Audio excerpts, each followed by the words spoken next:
Welcome to What's Up Poland, the regular news show about Poland. And this is the news that a Polish employee based in the UK has been awarded a rather large sum, £9,500 or 50,000 zloty, for having been sacked and summarily dismissed from his company for speaking in his native tongue.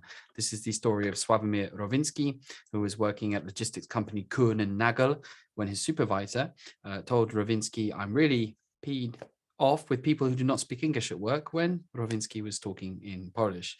So apparently he then got forbidden from speaking his language and hired a meeting to say that you're not allowed to do it. And then apparently, despite the fact that a complaint was launched, the company managers then summarily dismissed Rowinski. Well, a judge, Andrew Gomiti Zumuto, ruled that no such breach of a company's language policy would justify the manager's behavior. He concluded that Rowinski had been discriminated against according to his race, and he awarded him almost £9,000 in compensation. Apparently, this will now be a precedent that could well be used. That's one of the things Rowinski said. And he said, "I never talked to anyone in Polish during the work. It was just maybe in a work break. And it was for someone who didn't speak such good English, which is partly the reason why he was hired, because lots of people working in the logistics company don't speak English, and a lot of them speak Polish as well." I'm an English person living in Poland. I've had to learn Polish along the way.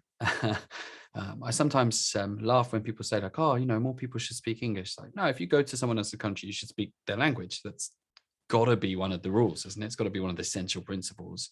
But Rowinski was very clear that he mostly spoke English. It just happened to be that he was using Polish on this occasion. On the other hand, is it a little bit disorientating when someone's speaking in a foreign language? It kind of is a little bit disorientating, right? If it's your workplace, it can make you feel a bit uncomfortable.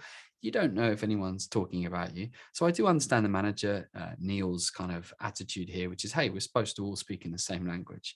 So regardless of the intricacies of this particular case, I think it's fascinating, the whole subject of language. Now, I've lost the ability to not recognize Polish from other languages, so I kind of know the language quite well. But I remember a time when I heard that language, and I got to tell you, dear listeners, that the Polish language sounded a bit, a little bit like radio static. I think it was Oscar Wilde, described it as two bicycles fighting each other. I may be wrong, or two burning bushes fighting each other. I now think of it as like waves lapping up against the side of a ship at its moorings.